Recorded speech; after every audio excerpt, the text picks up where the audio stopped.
What's up? This is Psyche of Sound, and this is Words from the Psyche. Today's topic will be singing competitions and singers.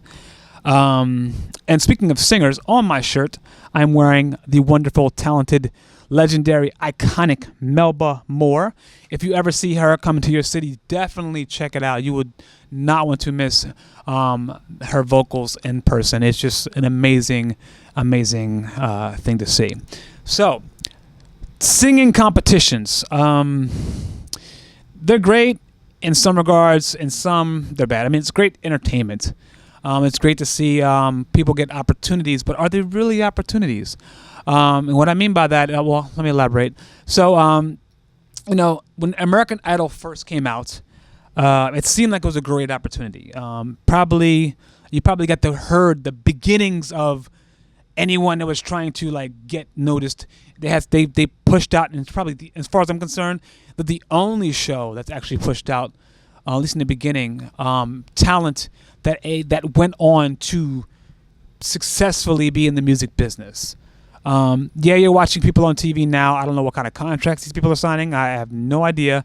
However, after that season's over, that episode's over, you don't see them anymore.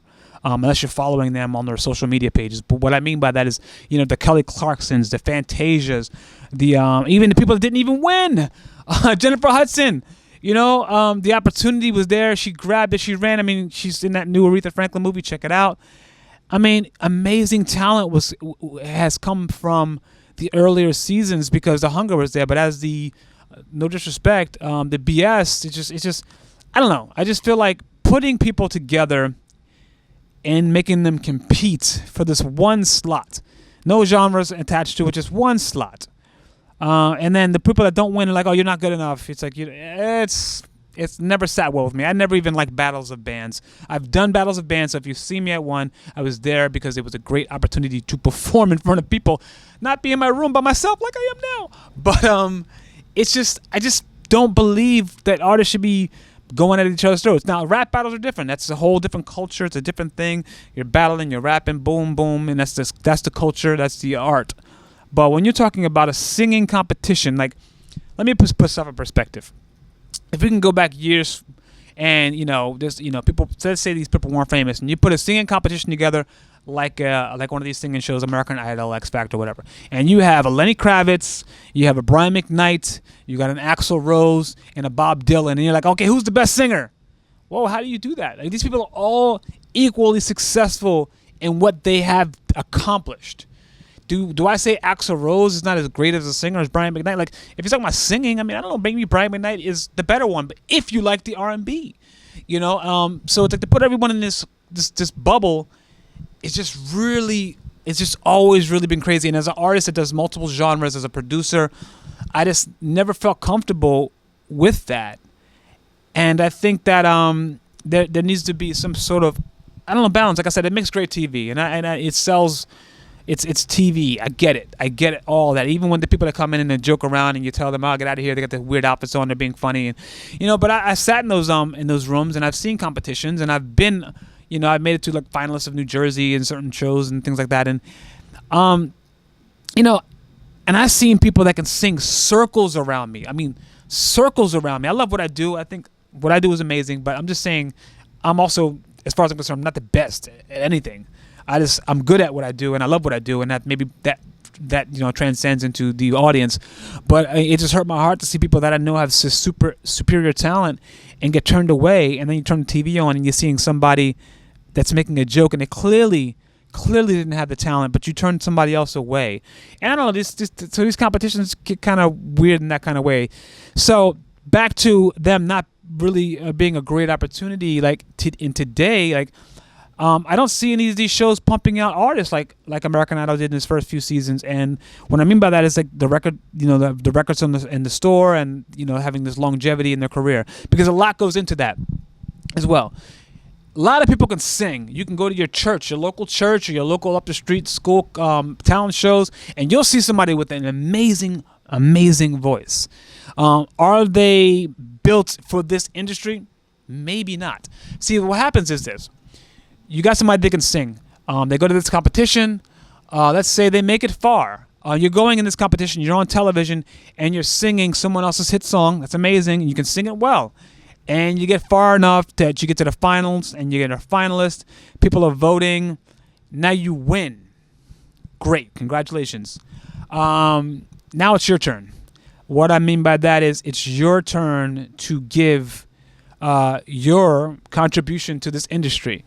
And that is not an easy task, because now the work actually has to begin. That means now you have to find a single or a song and that people care to listen to, and you got to get a style and and build a fan base. You kind of already have one, but it was through everything else. So your life just came from, maybe if you're younger, you were going to school every day, you're hanging out with your friends, to now there's no time for that. And so now you have to go to radio shows, interviews at 6 a.m. and you got to be there before that because you got to get your makeup on and hair done and all that stuff. And then you got to go to the studio, then you got to go to dance rehearsal, then maybe you got to go do a dress rehearsal for the show tonight. And then you got to go to the show tonight. And then you got to rest your voice because tomorrow you got to do it all over again. And that sounds fun and amazing. I know somebody's probably watching like, well, sounds great to me, until you have to do it. And they tell you can't have a boyfriend that doesn't look good for the camera, or you can't hang out with them because we got to go here, we got to do that. And all these plans you thought you had get changed. And that's when it's like, well, do I really want to do this? Because some people do, and some people don't care. But at the same time, that thought process is not in it. It's just like, I'm going to be famous. And don't ever forget, ever, fame before fortune. So you got to go out there, and people might even know your face or your name, but you got to go make that money. And some people have very low goals. What I mean by that, your goals are, there's no disrespect, but I'm just giving you the most ridiculous goals. I want to have a beautiful mate. I want to have a lot of money, and I want to have a house and a car. You can get all of that on your first single. Now, if you kick your feet up because you think you made it, you got to maintain that. And that's where everything comes into this weird space. And it gets harder and harder to really to do that. Because if you don't do what was required to do to maintain it or to keep it, it gets difficult. And I don't think these competitions really prepare you for that. I think the grind and learning experience of trying to do things yourself and making mistakes, sucking a little bit or a lot of bit, and learning how to suck less. It helps build character, and it helps polish you up and prepare you for what's to come. And what's to come is a successful career with ups and downs. Every record is not going to sell you like the first record or your hit song. I mean, you're not always going to have a Thriller or a Purple Rain or Slim Shady. You're going to have these records that you may love and everyone else doesn't, or maybe the song that you don't like the most is the number one song. So it I think the competitions are great for opportunities, but I don't think they prepare the artists for what's to come.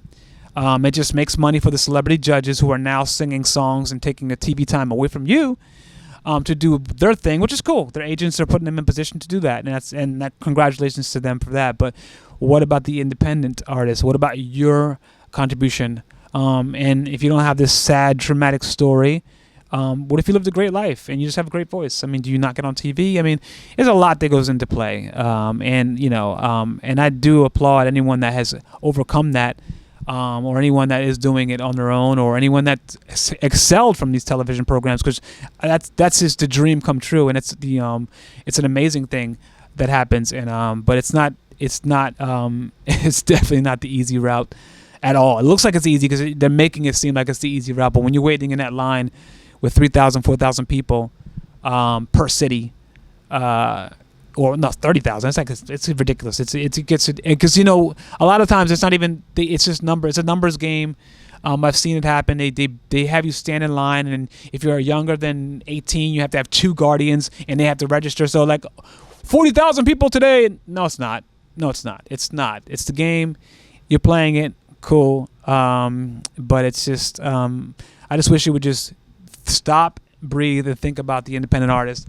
And this is somebody's dream. and start coaching them the way they need to be coached, and give them the opportunities that you say you're giving them for real. And stop putting art. I mean, I think maybe put genres in this. There are hip hop shows, there are different shows for bands, and those are cool. Like, I'm not into band competitions, but I mean, it makes good TV.